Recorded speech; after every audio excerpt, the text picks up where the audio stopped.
Next tool is circular and repeat. If you select a new object, go into the tool and circular step and repeat. You can see it create a circular.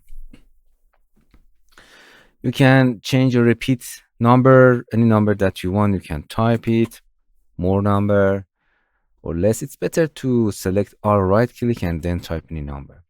You can change your radius at any number. You can see this is you can reduce or increase or decrease the number of this radius, or radius for spiral.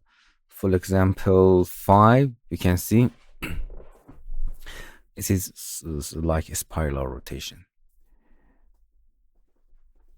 Select all and make it 0. You can make it circle or not. From here you can change the step angle to any number that you want, something like that.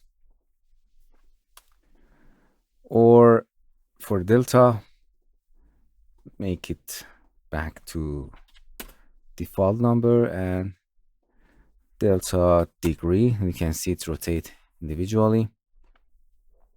You can turn it on.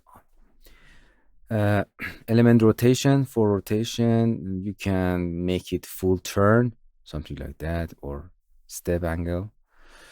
From here you can turn 5 degree or 10 degree to rotate, or something less. For example, type degree here